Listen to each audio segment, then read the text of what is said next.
Falegnameria Paludetto. Da più di 60 anni. Il legno su misura a casa tua.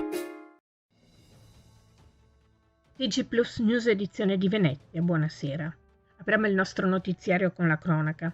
Alle 14:15 di oggi, giovedì 26 ottobre, i vigili del fuoco sono intervenuti in via Fossetta lungo la strada statale 14 a Mosile di Piave per un'auto finita contro un albero dopo la perdita di controllo del mezzo da parte della conducente deceduta nel sinistro. I pompieri arrivati da San Donà hanno messo in sicurezza la Toyota Yaris. Purtroppo, nonostante i soccorsi, il medico ha solo potuto constatare la morte della donna 66enne. Sul posto le forze dell'ordine per la deviazione del traffico e i rilievi del sinistro. Le operazioni di soccorso da parte dei vigili del fuoco sono terminate alle 17:30 con la rimozione del mezzo da parte del carro attrezzi. Cambiamo decisamente argomento. Il ministro Gennaro Sangiuliano ha nominato Pietrangelo Buttafuoco a presidente della Fondazione La Biennale di Venezia. Varie le reazioni dal mondo politico. Auguro buon lavoro per le sfide che gli si presenteranno, ha detto il presidente della Regione Veneto Luca Zaia. In attesa di incontrarlo, per conoscerlo personalmente, do il benvenuto a Venezia a nome mio personale e di tutta la città. Così il sindaco di Venezia, Luigi Brugnaro. È stato infranto un altro tetto di cristallo. Spesso la Fondazione La Biennale è stata considerata dalla sinistra un feudo in cui collocare amici e accoliti, ha dichiarato in una nota il senatore di Fratelli d'Italia Raffaele Speranzon.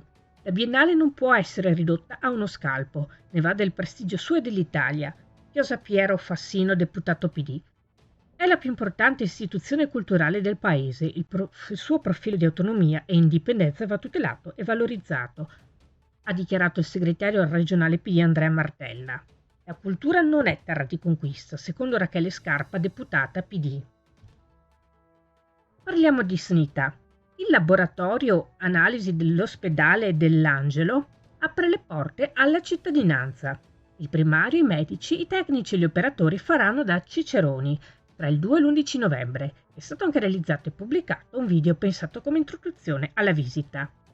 Le visite, come detto aperte alla cittadinanza, della durata di circa 30 minuti, sono organizzate nell'ospedale dell'Angelo, come detto a novembre, da giovedì 2 a sabato 4 e da martedì 7 a sabato 11. Si partecipa previa prenotazione chiamando la segreteria del laboratorio allo 041 96 57 540 nei giorni feriali dalle 9:30 alle 15 e il sabato fino alle 13. Francesco Rizzante è stato eletto nuovo coordinatore del gruppo comunale di protezione civile di San Donà di Piave. 36 anni, ingegnere, già presidente del consiglio comunale della città, succede al dimissionario Walter Corazza.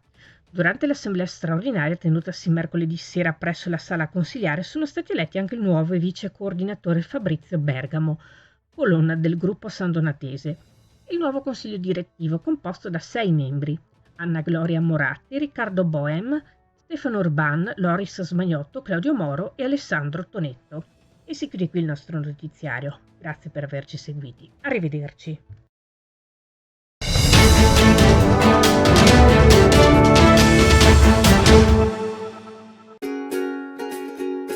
Falegnameria Paludetto. Da più di 60 anni. Il legno su misura a casa tua.